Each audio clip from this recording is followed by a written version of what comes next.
House will be in order. All those not having privileges to the floor will please vacate the chamber. Members and guests will please rise as we are led in prayer today by the lady from the 52nd Delegate Side-Pole. Dear Heavenly Father, we are thankful for the opportunity to gather here today as the elected body to represent the people of the great state of West Virginia. Open our minds that we may receive your eternal wisdom. Open our spirit so that we may receive your leadership. Open our hearts that we may receive your love, and open our ears that we may hear your voice. Lord, we welcome you among us as we gather today and ask that you inspire us, strengthen us, and unite us. And most of all, let us not be petty as we move forward in our journey. We ask all this in the gracious name of Jesus. Amen. Amen. Members and guests will please remain standing as we're led in the Pledge of Allegiance by the gentleman from the 48th, Delegate Hamrick. Thank you, Mr. Speaker. I ask that members and guests in the gallery please join me in pledging allegiance to our flag.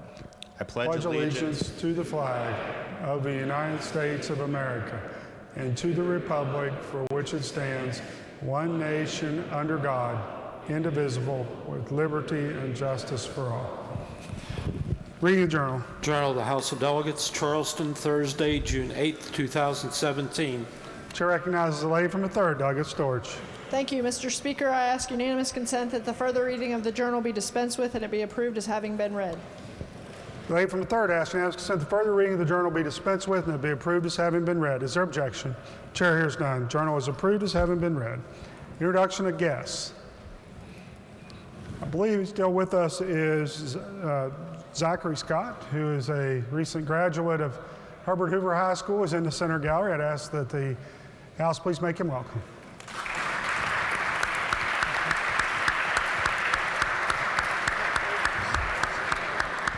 Further introductions. Reports of standing committees. Reports of select committees.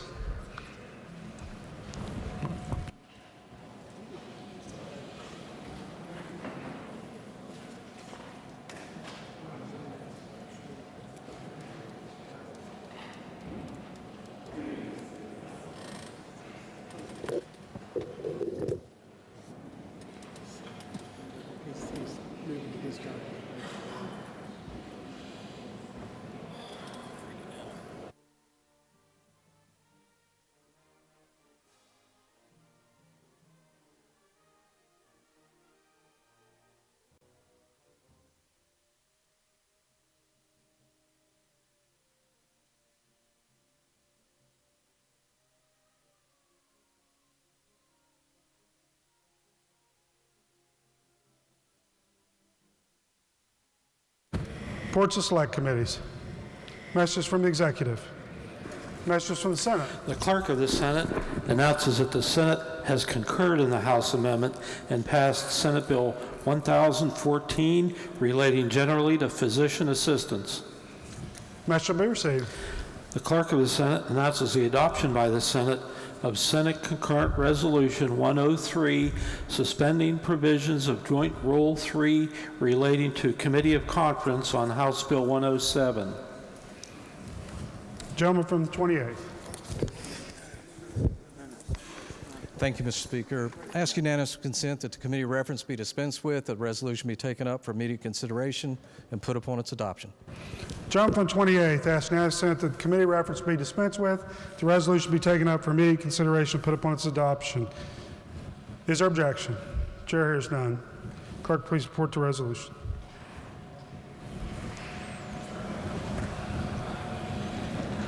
Senate Concurrent Resolution 103. Are there amendments to the resolution?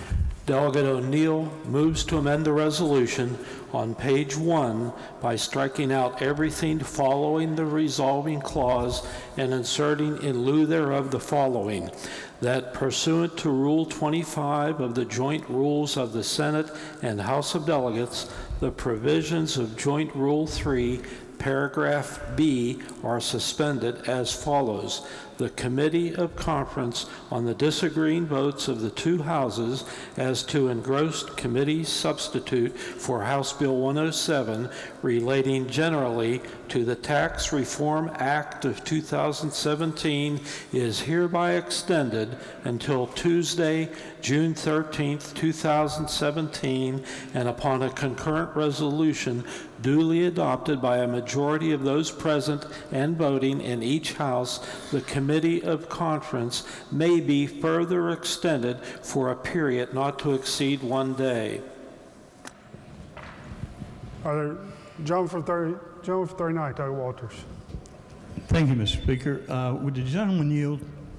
Gentleman for 28th yield, gentleman yields. Yes. What's the purpose of the amendment? Was there some flaw of some type, or was there something wrong with what the Senate did? And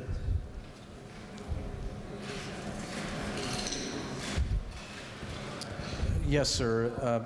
To be clear, that we're not suspending the entire effect of Joint Rule 3, but just extending the time for the conference committee to meet. so when the Senate sent the resolution over, did it not extend the time for the conferees to meet? Yes, it did. This is just clarifying that. It did. So what you're trying to do with this is to clarify that they can continue to meet. Yes. And what did you have to correct to clarify that? Come on, Dan.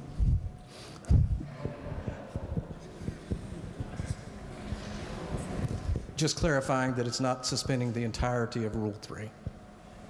So had entire Rule 3 been suspended, would that have suspended the conferee committee?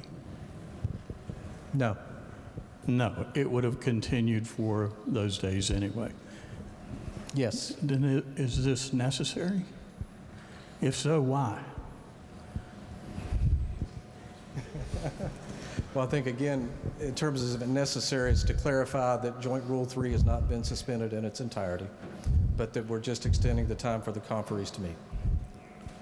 So if joint rule is not suspended in its entirety, then the conferees couldn't have met, is that correct? I think they can continue to meet through Saturday. I'm sorry, I didn't hear you. They can continue to meet through Saturday as is.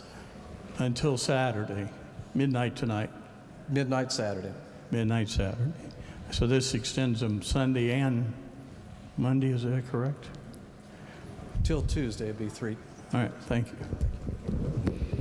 Further members desiring to speak to the adoption of the amendment. John from 63rd, Doug Folk.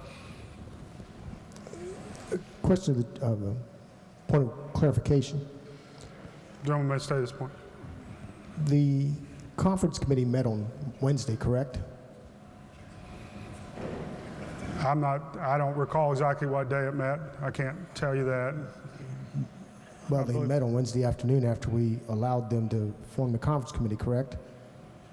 Again, I don't recall the dates. I can't answer that question. I can't recall what dates they met. Well, These days run together after a while. I would think we need to look at the journal then, because I believe they met Wednesday. And Wednesday, Thursday, and Friday, the way I count, is 3 days.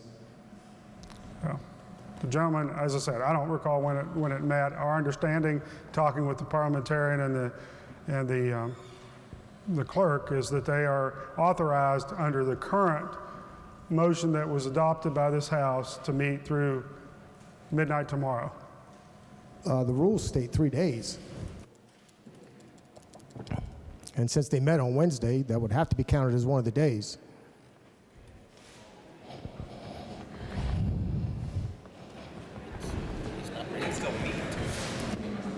The rule requires that they report back, and they have to report back within 3 days. And as we have interpreted that rule, they are entitled to report back to this House by midnight on Saturday. So 3 days. I don't know what day they met. I don't know what exact time they met. I don't recall that. 3 But days that's is the now case. 4 days? The gentleman, I've answered the question you've asked. I don't know how else to answer it other than to say that in talking with the clerk and the parliamentarian, and our interpretation of the rule is that they are entitled to report back to the House anytime before midnight tomorrow. Well, the plain reading of the language is that it's 3 days. And 3 days includes what I would think include any day you met. I've answered the gentleman's inquiry. So Is there, did they or did they not meet on Wednesday? Please clarify. I've answered that I do not know whether they met on Wednesday. You do not know whether they met on Wednesday. I do not recall what date they met. The gentleman have further inquiry? Further members desiring to speak to the adoption of the amendment? It's not the question for the House, it's the adoption of the amendment. Roll call has been demanded. Is demand sustained? Demand is not sustained. Those in favor of the amendment will say aye. Aye. Those opposed, no. The ayes appear to have it. The ayes do have it. Declare the amendment adopted. Question now before the House is the adoption of the resolution. The gentleman from the 28th wish to speak to the resolution. Explain the resolution. Ladies and gentlemen, the purpose of the resolution is to extend the time period for the conference committee to meet until, I believe it is midnight Tuesday. Is that correct? To get the report back midnight Tuesday. Further members desiring to speak to the adoption of the resolution. Gentleman from 35th, Doug Bird. Thank you, Mr. Speaker. Would somebody on the joint committee please yield to a question? Conference committee. Gentleman from 35th. Gentleman from 35th yields. To the Thank gentleman from the 35th. Thank you. I really do want to know what the gentleman was asking earlier. How many times have you guys met and for how long? So we met, as this body heard, as I announced each day. We did meet Wednesday after, the days have flown by for me, so I don't even know. But the day that the conferees were appointed, we did meet that afternoon. We met yesterday morning, we met yesterday afternoon, and we're planning to meet this afternoon. But How long for each time, though? Like the first day, how long did you guys meet? Was it just organizational meeting? Excuse me. Say that. I can't tell you how long. Okay. For any of them? No, I wasn't keeping the clock. All right. Thank you. Gentleman from the 14th, Doug Butler.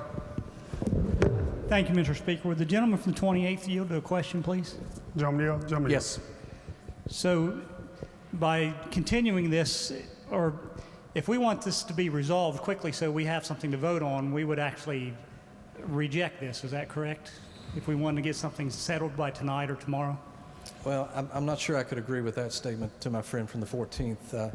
As I understand it, what's before us, this is going to be a resolution to extend the ability of this committee through Tuesday.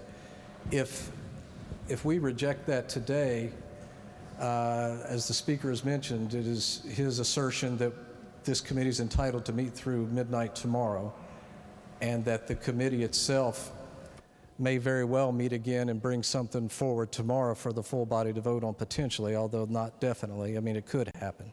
So I'm not sure I could agree completely with what you said. Okay, thank you. And do you happen to know what the sticking point is in the conference? I do not personally. As far as that goes, I might want to defer to the chair of the conference for details of the committee, what's going on there, if he might yield to that question.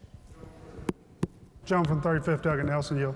Gentleman yield. Thank you, Mr. Speaker, and I'll yield to a question, then I may make a comment. All right, the question is, what is the sticking point? You've met for 3 days, and those of us even in the Finance Committee have not been updated on what's going on. So I just curious why it couldn't be done in 3 days and why we need 3 more. You know, I was hopeful that it would get done the first day. I was hopeful that we'd have a budget during the budget session.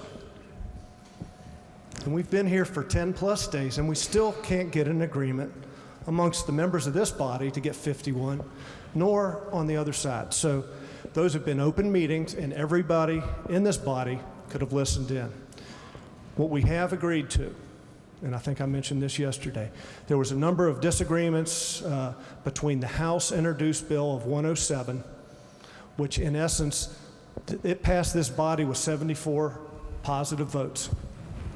Went to the Senate, and they refused that. But in that bill, that was basically hold our consumer sales tax and broaden the base. And then what came back from the Senate was one that included the drop in personal income taxes. So we have agreed to most everything with the exception of what are the brackets of personal income tax going forward, what is the rate of those brackets, and then what is a trigger for a potential drop. And has been proposed initially by the Senate. It was a 20% drop in personal income initially. What is proposed and in front of us right now that is not in an agreement is a 7% drop starting 1/1/18, a 7% drop in personal income tax 1/1/19, and a 6% drop in 1/1/20, a total of 20% over 3 years. Where the bodies or the conferees are not in agreement are those to be immediate?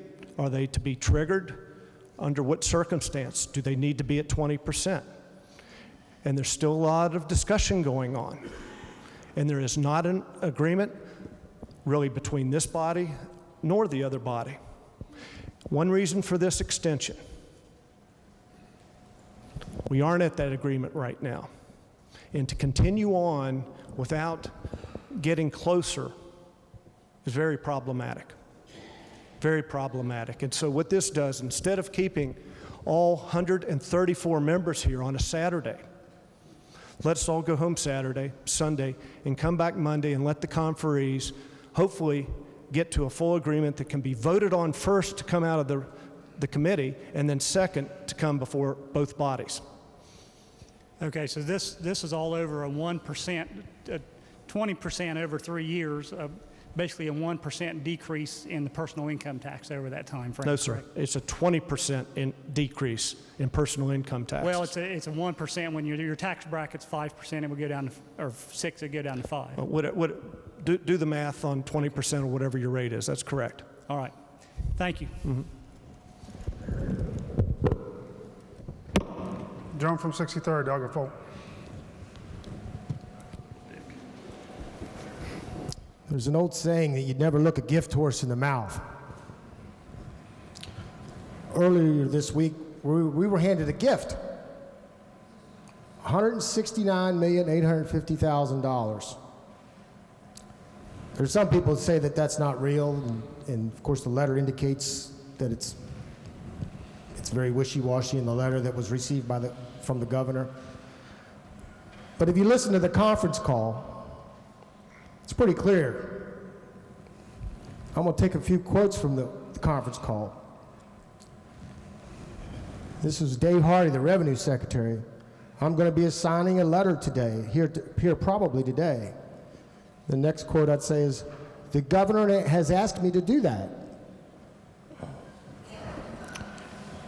And then it's specifying that $40.2 million were going to be available additional in the general revenue budget next year. He said this: laws passed through the regular session equate to that $40.2 million. So there's $40.2 million from that part.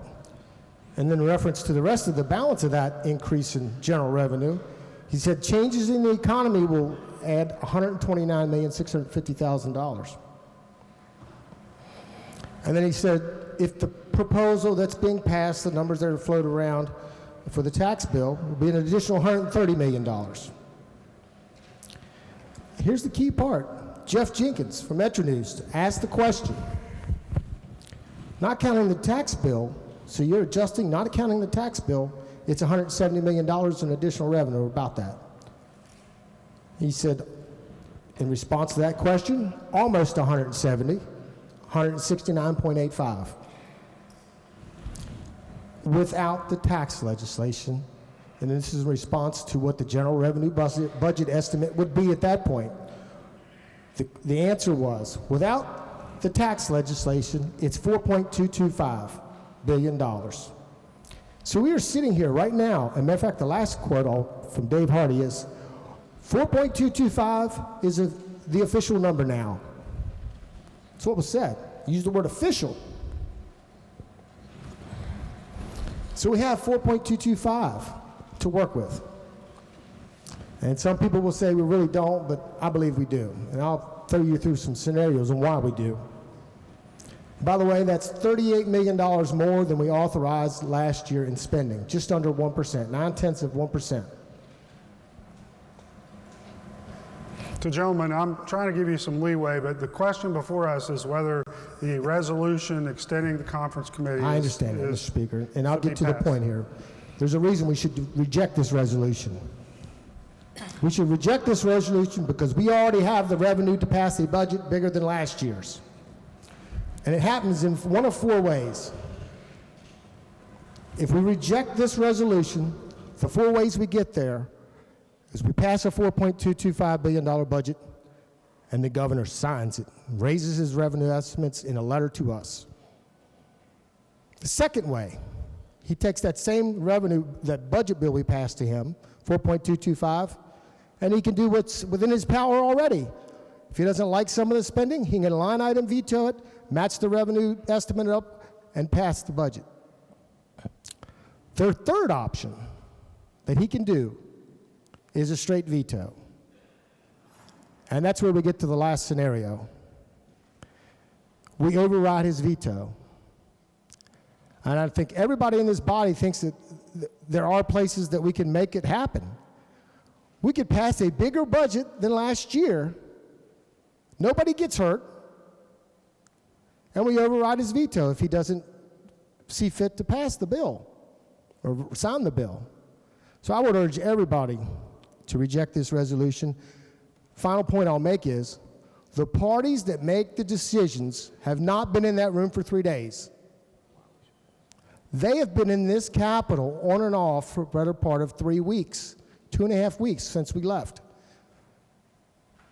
And you think the weekend, for some reason, there's going to be an epiphany and they're going to get a solution?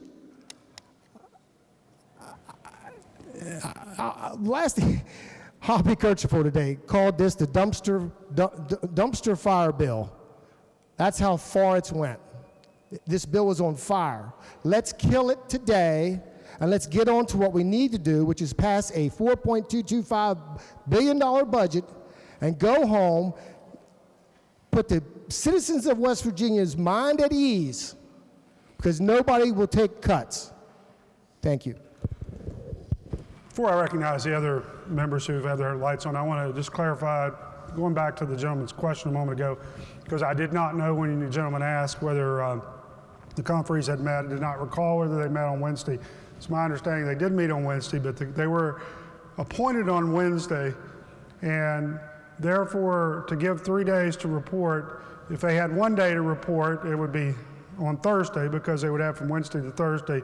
2 days would be today, and 3 days would be tomorrow. So that's how that is interpreted, and the reason they do have until they have three days from the time they are appointed to report back to this legislature. So they would have until tomorrow to report back. The date they were appointed was on Wednesday, and that's, I think, the pertinent date, not necessarily when they met first, but when they have to report back to this legislature any report they may report out of that committee. The gentleman from the 10th, Delegate Dean. Thank you, Mr. Speaker. I appreciate the work that the Conference Committee is doing, and I intend to vote for whatever you come up with, because you've got a sprinkling of everybody in the House and Senate trying to get a reasonable compromise on the taxes that's going to be raised to balance the budget. And I have to say that the two people who spoke not in favor of this conference committee aren't going to vote for it anyhow. And you know who you are. And you've been all the way through this budget process voting against everything reasonable that comes before us. And so I intend to vote with the executive, with the conference committee and your leadership, Mr. Speaker. That's what this is all about, leadership. And you've offered it. And I'm going to follow your lead and the conference committee lead, and I intend to vote for your proposed compromise. Thank you. John from 36, Doug Robinson. Thank you, Mr. Speaker. Will the Finance Chair yield? Gentleman yield? Gentleman yields. Mr. Chairman, how are you doing today? I've had better. Would you describe the conference committee as deadlocked or kind of stuck in place where we are now because we just a specific issue holding us up? Sounds like, you know, both parties don't agree, or both houses don't agree on a project yet. Would you consider it stuck at the moment? That's a very fair statement, and one that's taken longer than I'd hoped on that first day. Okay. That's all I have. And that's another reason why just a little bit more time to put the team effort together and have a bipartisan agreement that can come back to both these bodies. Would you consider the property income tax reduction as the key factor in holding us up right now? Personal income? The property income tax? Personal income tax. Sorry. I get stuck on PIT, you know. I think income taxes are an issue. So that, I mean, in my mind, where the personal income tax is the issue that's holding us, the two bodies apart. A lot of the things we may agree on or may stick together. Yeah, but there's a lot of issues with that as it relates to timing, the extent of it, the amount. So if we struck that section out and we didn't deal with property income tax or personal income tax reduction at the moment, would that relieve some of the tensions or some of the deadlock involved in the conferees at the moment? You know, the Senate would say different on that right now. And again, we need two bodies to pass something on to the governor. Well, since we're on our own over here and we're just speaking, you and I, between us, if we took that out, will we have a little smoother run? You know, we need 51. I won't tell anybody. We need 51. How many votes can you deliver? Not enough, sir. Maybe that's part of our problem right now. Okay, speak to the resolution. John, may proceed.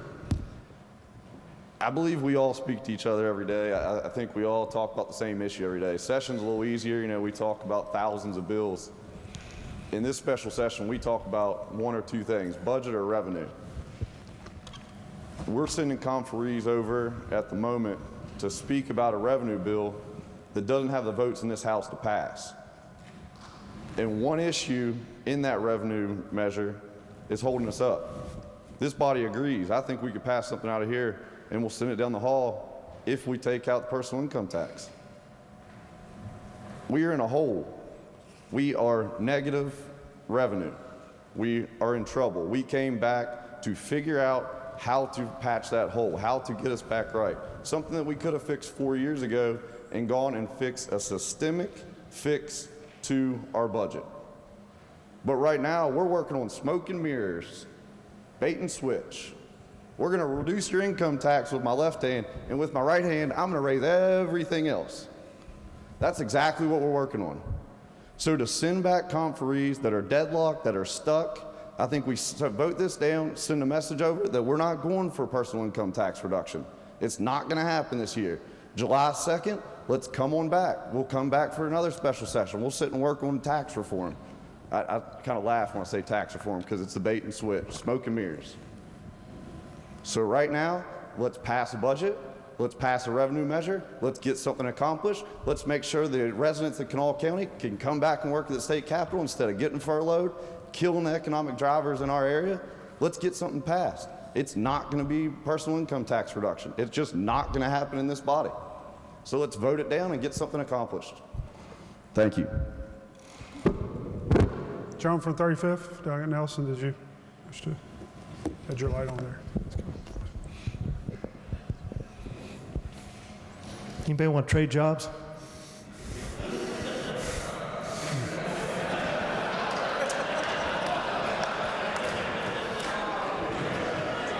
The auditor may have a position for you.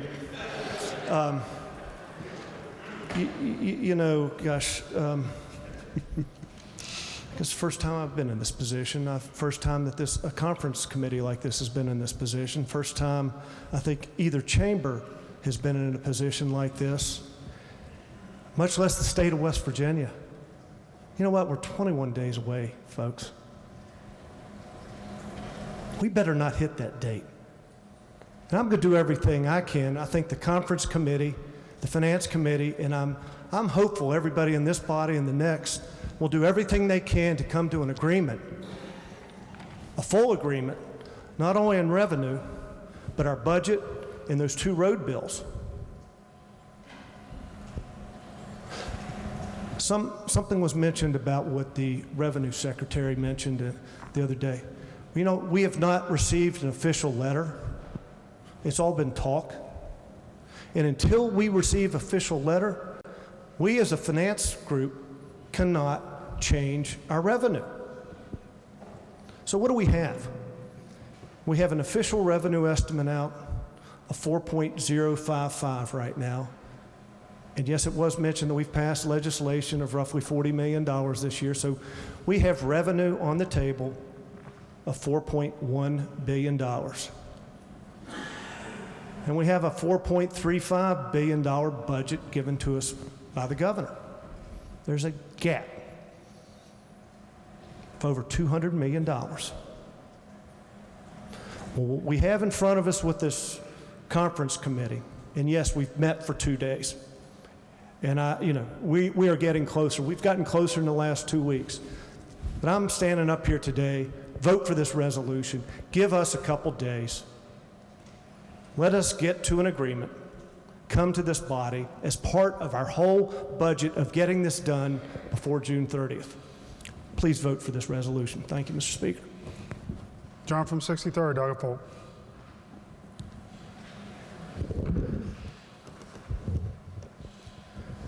There's been a lot of bad legislation over the years passed out of this building when people do it with guns to their heads. And that's what this is. We're running into deadlines. It was said in the Senate today that to be proper on payroll and everything, we basically have to have one out next week.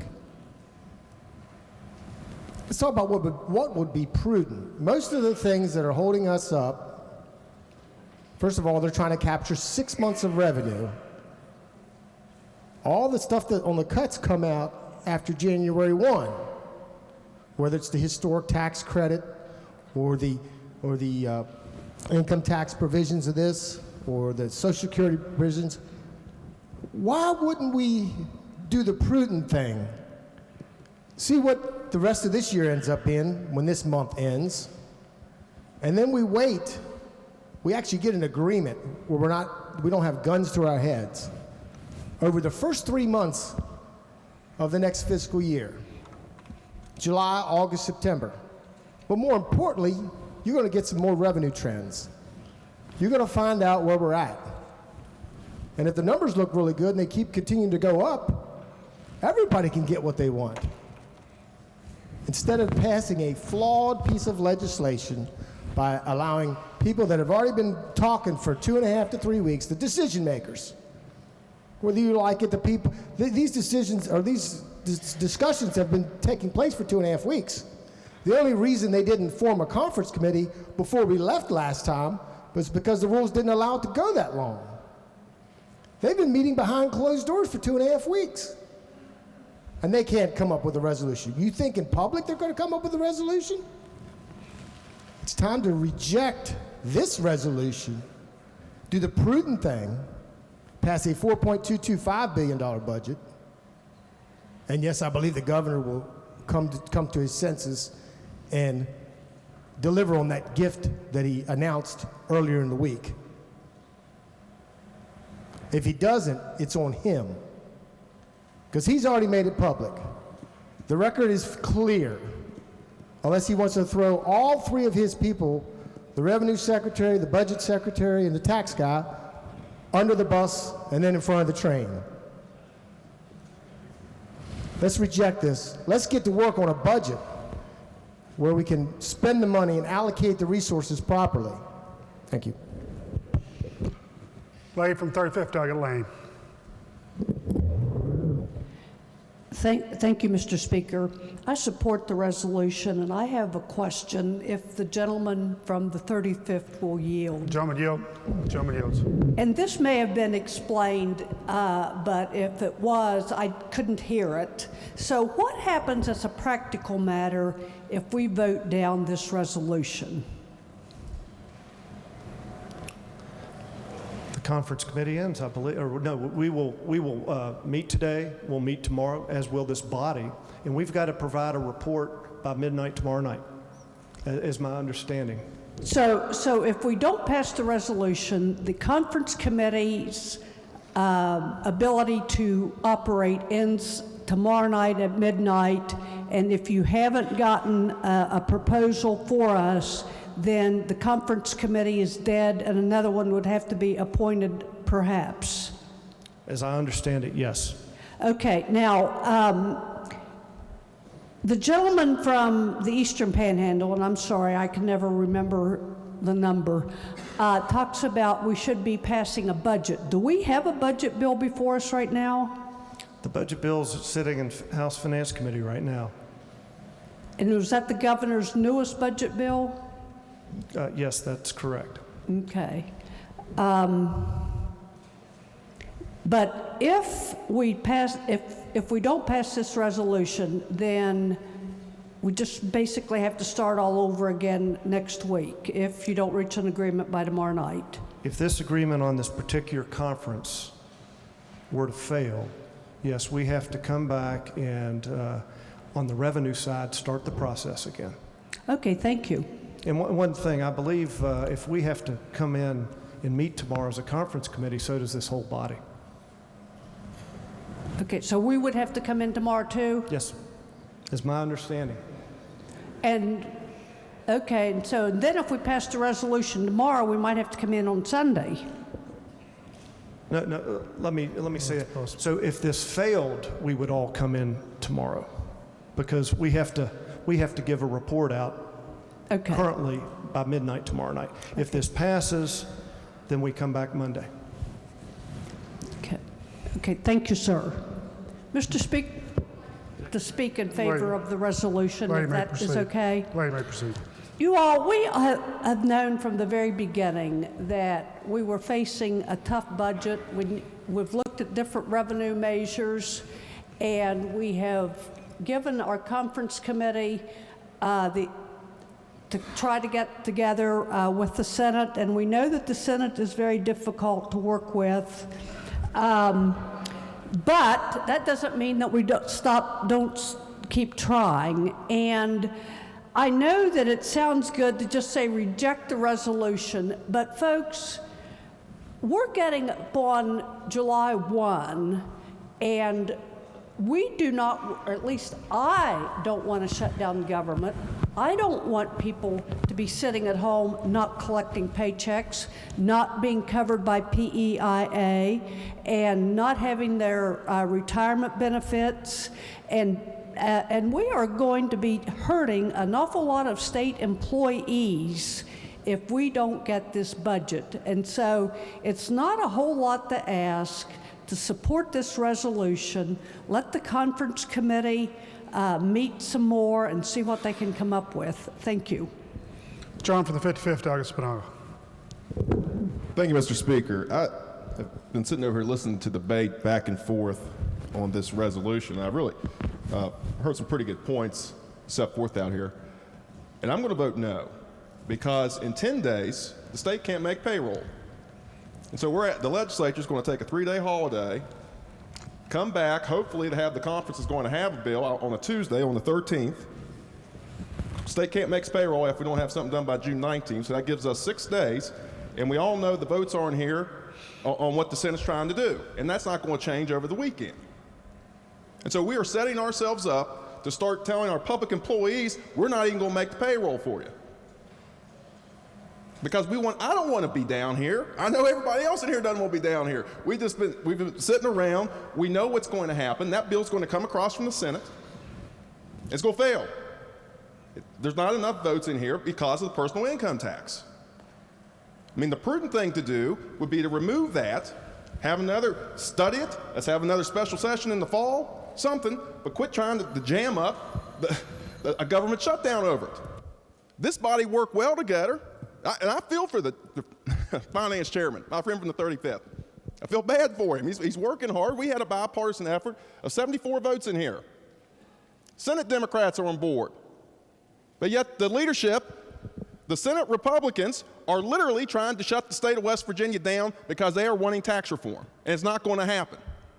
It's just not going to happen. The votes aren't there.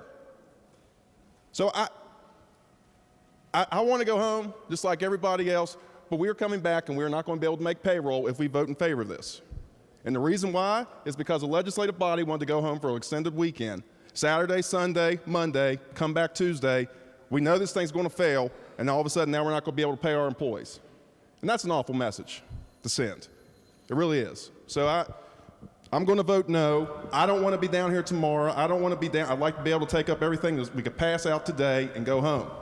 But it's not going to happen. And until you all roll that bill out of conference and put it here on the floor and we show the world that it doesn't have the votes, that they're not going to develop overnight, we can't progress. We just can't do it. So I don't know why you just want to keep kicking the can down the road. Let's get it, bring it in here, shoot it down, let's get something we can get out of here with. Gentleman from the 8th, Doggett Anderson. Thank you, Mr. Speaker. To my friend, the gentleman from Hardy, we both look at the same circumstances, yet we come to different conclusions. I rise in support of this resolution for several reasons. First of all, I believe this House needs to be on record as turning over every stone for resolution of this problem. I don't view it as kicking the can down the road to give one extension only to this conference committee. I believe, as a practical matter, the conference committee could meet. Most of us could not come back to the Capitol tomorrow, and a small quorum of local people could meet here and officially convene the House, thus saving the taxpayers a considerable amount of money. But I want to make one observation, and I try not to replow the same field. I guess that's the farmer in me. But I agree totally with the gentleman from Hardy. The personal income tax component of this tax bill is the critical thing that is holding up. I agree with him that this House has stood united, that this is not a time for tax reform when we have great difficulty putting a budget together. And on that, I think this House has spoken clearly, emphatically, several times. I would observe from my point of view and my years of service, another critical component of this is the position of the governor. And I hope he and his people are listening. I believe the governor has to re-examine his position and his support of this personal income tax reform component and join with the Senate Democrats and the United House of Delegates in saying this is not the time for personal income tax reduction considerations. We need to, I think a package can be put together that would pass both bodies and be signed to the governor. Then the Finance Committee, upon which I serve, Chairman Nelson, we will move a budget out that I believe a majority of this House will support, and I believe a majority of the Senate will support. But I would publicly call upon the governor at this time to reconsider his position in supporting this personal income tax reduction at this time. If, in fact, we get the revenues anticipated by the gentleman from Berkeley, and our economy turns around and we see a growth in severance taxes, and that is usually followed by a growth in income tax and sales tax in this state as more West Virginians go to work and they have jobs and spend money, then we will be in a position to engage on the personal income tax reduction, address the House's position on the exemption of Social Security benefits for our senior citizens from them having to pay income taxes upon that. But we are trying to mix tax reform at a time when I don't think it is appropriate to do significant tax reform with an effort to find the revenues necessary or see the growth in our economy giving us the revenues necessary to put forth a budget that will allow the citizens of this state's needs to be met, allow us to pay our bills, and establish credibility for the legislature and the governor. I support this resolution simply because we cannot, I think, continue the way we are. I will support the resolution, but I think we're running out of time.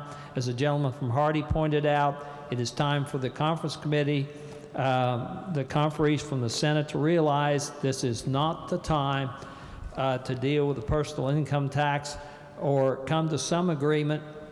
If in fact we generate the additional revenues that are anticipated, then put some triggers in that are difficult to get to. If we're going to receive this windfall, then we'll get to those triggers. The Senate will get what it wants, and we'll have a budget, and we can go home, and the people of West Virginia will be well served.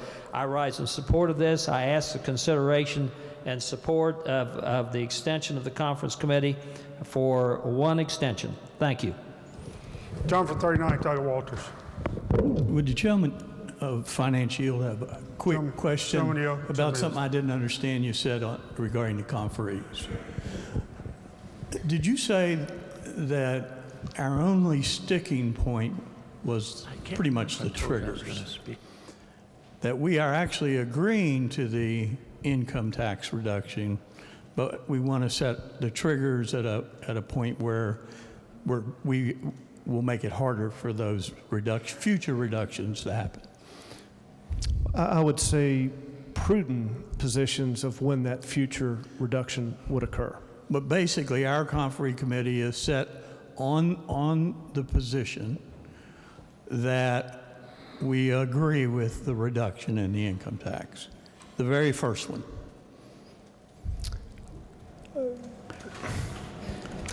No, I can't say that. Okay. Have we expressed that in the conferee committee meetings? I apologize, I haven't been there. There has been some expression, but there's another reason why we need to continue to meet. Thank you very much. John for the 48, Doug Mile. Thank you, Mr. Speaker. I've gone back and forth about whether I was going to speak, and I decided I wasn't, but then I realized I think I told the Speaker I was going to, so I want to live up to my obligation and commitments.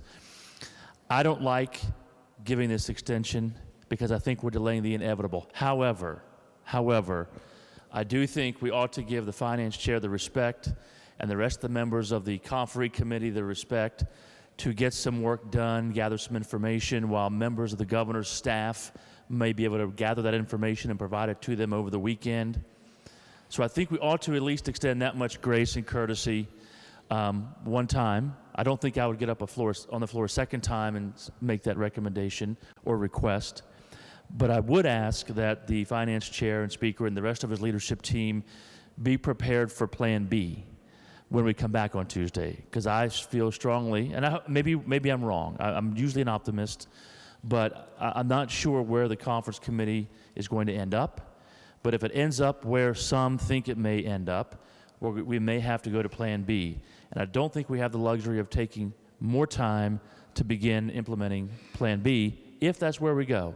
Maybe there'll be an agreement between the conferee committees and in bipartisan manner from the Senate and the House. Maybe not.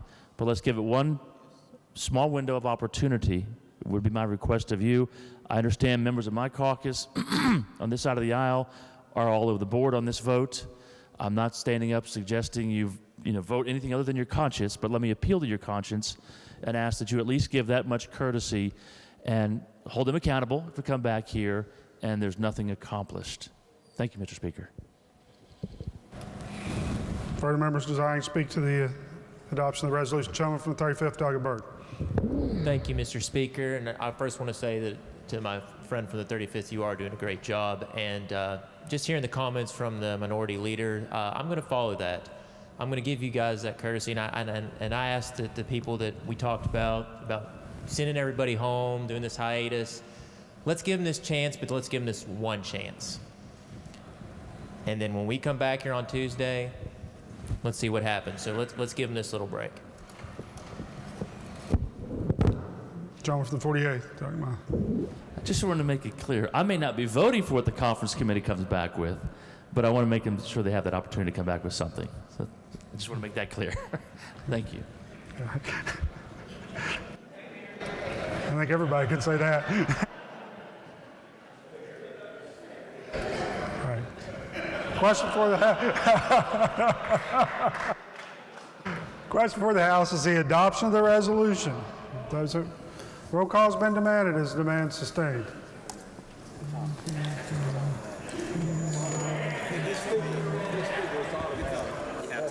I'm sorry, the clerk has pointed out that since, because it requires a two-thirds vote, it is automatically a roll call, so there's not a need to sustain the roll call. Those in favor of the resolution will vote aye. Those opposed will vote no. The clerk will prepare the machine.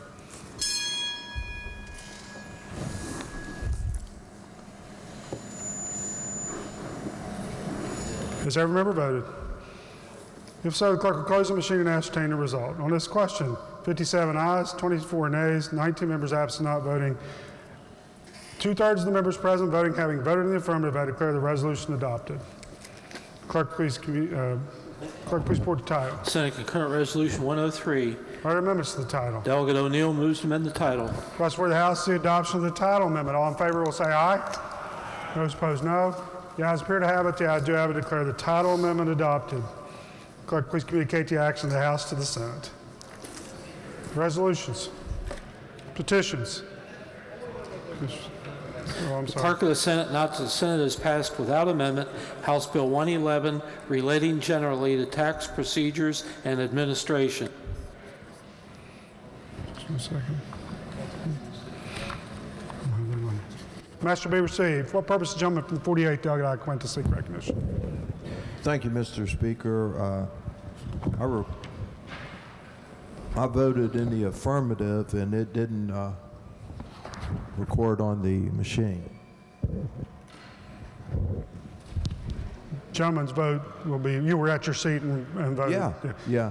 The gentleman's vote will be recorded in the affirmative. Yeah, what?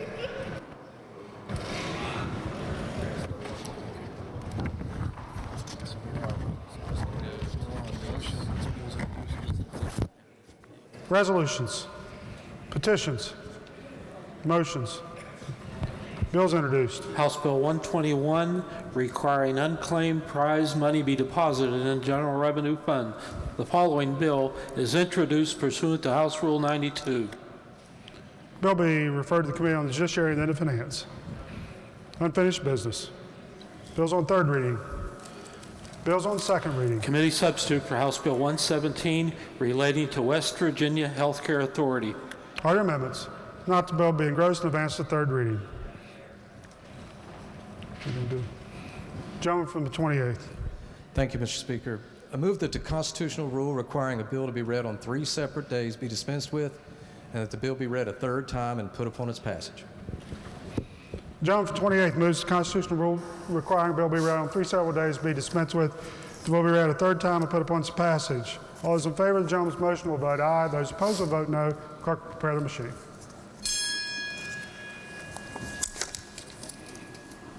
Has each member voted?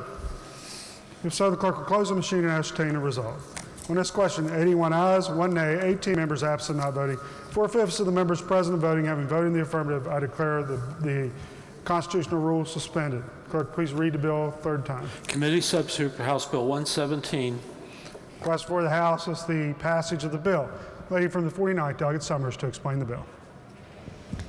Thank you, Mr. Speaker. I used to think certificate of need was tricky, but I don't know now. Maybe tax reforms beat that. House Bill 117 relating to the West Virginia Healthcare Authority. This bill was passed during the regular session. House Bill 2459 was passed and signed by the governor, and that bill made the Healthcare Authority an entity of DHHR. In doing so, it eliminated the 3 full-time board members and replaced them with 5 board members appointed by the governor with the advice and consent of the Senate. And they are unpaid positions, but their expenses are reimbursed. The bill moved the functions of certificate of need under the 5 board members and makes it a function, like I said, of DHHR. The bill also eliminated various reports to the authority and the assessment to the hospitals on net patient revenue. Now, the committee substitute presented adds a sentence to the nursing home bed transfer exemption, which clarifies that DHHR may not, by policy, limit the ability of a facility to transfer nursing home beds. DHHR felt that the language adopted during the session was too broad and could prevent them from reducing rates on a facility which had a deficiency after an inspection. It removes the exemption permitting a hospital to build an ambulatory health care facility in the county in which the hospital is located. The second change returns portions of the financial reporting to the code. The financial reporting, the bill sets out what data a covered facility or, if requested, a related organization is required to report. These reports include annual financial reports, reports of services rendered, the Health Care Authority financial report through the uniform reporting system, and the current uniform bill for each inpatient. This data was deleted in the past, and DHHR felt that it needed that data to function, to complete their functions in certificate of need. The bill also sets up a data repository to be operated by the Health Care Authority, as I described.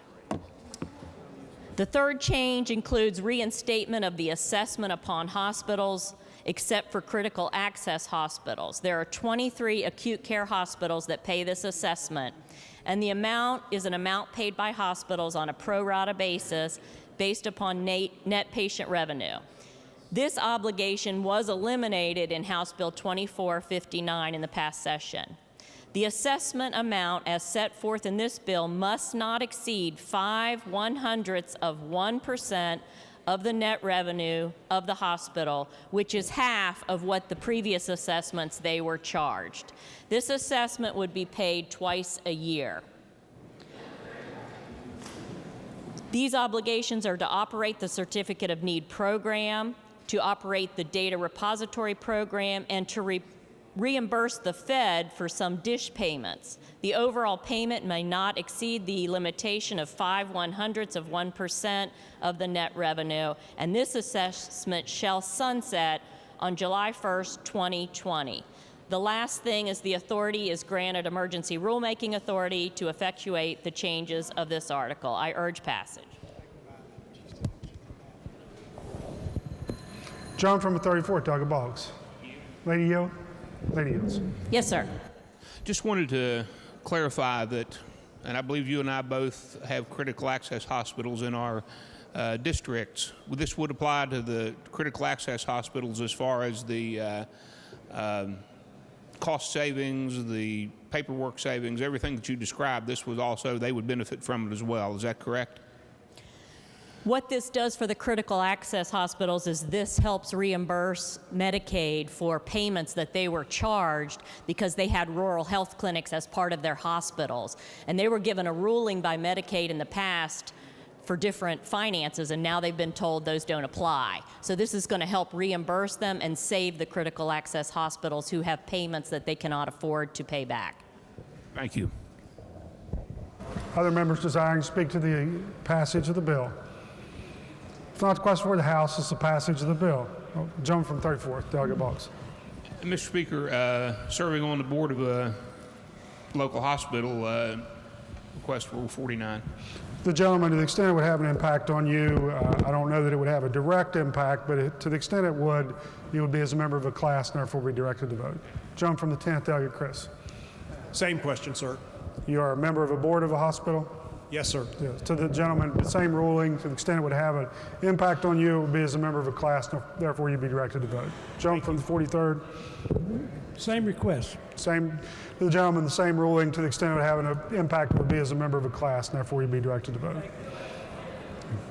John from the 11th, Delegate Atkinson. My wife's on the board of our local hospital.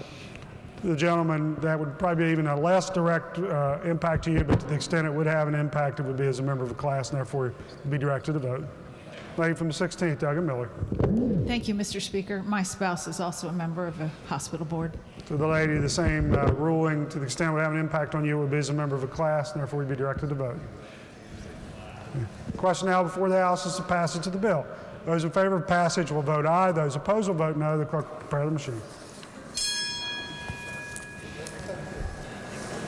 Has each member voted? If so, the clerk will close the machine and ascertain the result. On this question, 80 ayes, 2 nays, 18 members absent not voting. Majority of members present having voted in the affirmative, I declare the bill passed. Clerk, please report the title. Committee substitute for House Bill 117. Are there amendments to the title? If not, title is read by the clerk will be and remain the title of the bill. Clerk, please communicate the action of the House to the Senate and request concurrence therein. I'm sorry.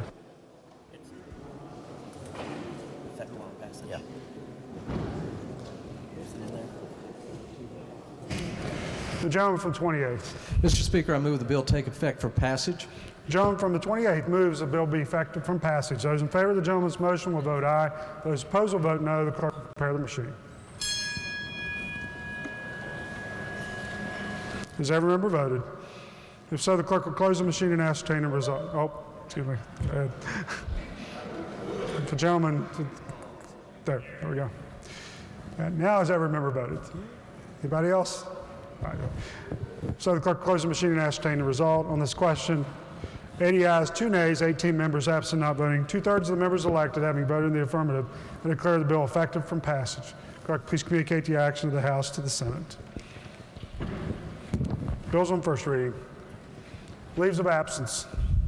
Gentleman from the 28th. Thank you, Mr. Speaker. For our colleagues Bates, Blair, Coles, Ellington, A. Evans, N. Foster, Holland, Hornbuckle, Householder, Markham, Moore, Phillips, Queen, Schott, Westfall, White, Wilson, and Zatezalo.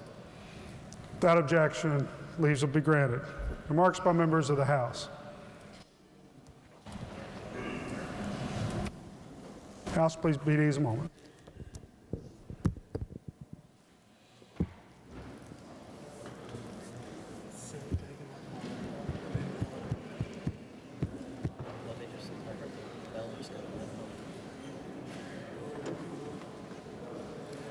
Say we adjourn. We're not recessing tonight. We're adjourning. Gentleman from the 10th, Delegate Dean.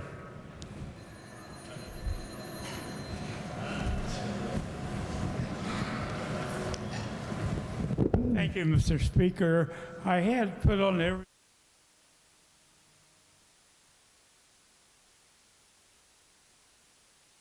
Clerk has a message from the House.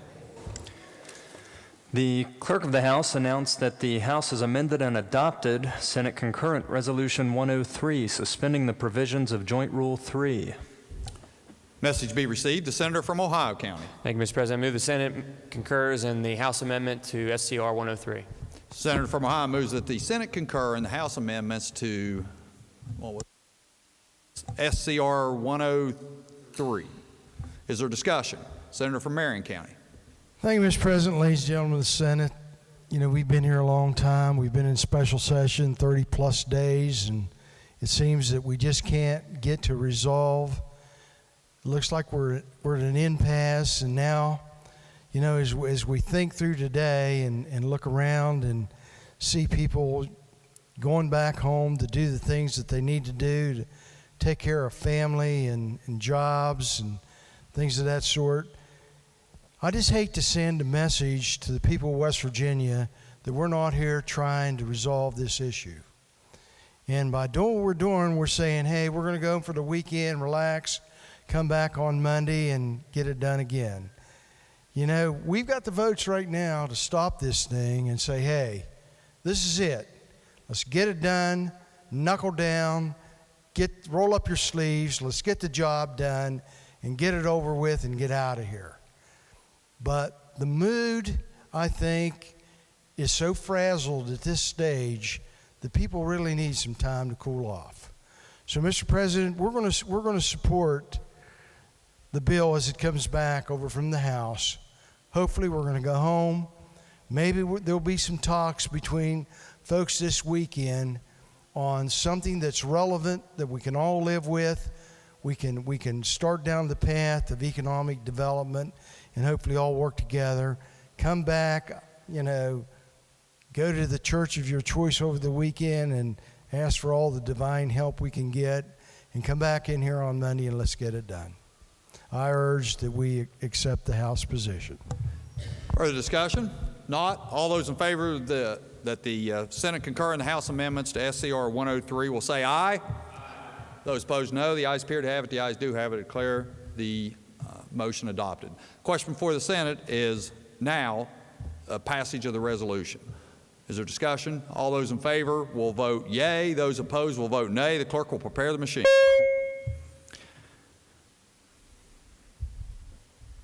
Has every member voted? Has every member voted? So the clerk will close the machine, ascertain the result. On this question, there being 20 yeas, 0 nays, 14 absent and not voting, more than 2/3 of those present and voting having voted in the affirmative, I declare the resolution adopted. Clerk will communicate the action of the Senate to the House.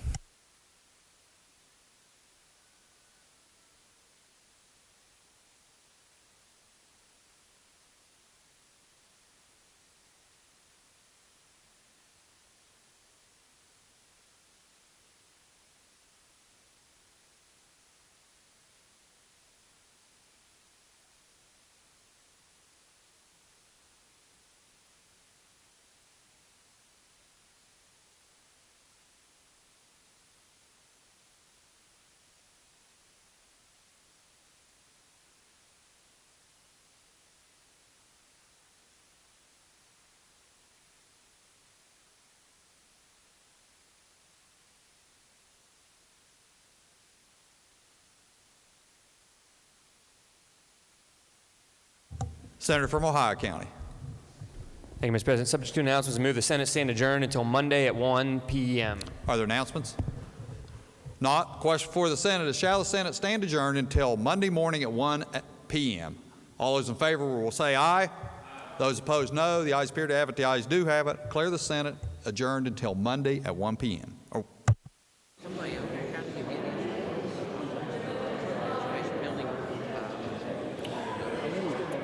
Further announcements? If not, the question for the House is a motion by the gentleman from the 28th that the House stand adjourned until 11 a.m. on Monday. All in favor will say aye. Those opposed, no. The ayes appear to have it. The ayes do have it. Declare the House adjourned until 11 a.m. on Monday.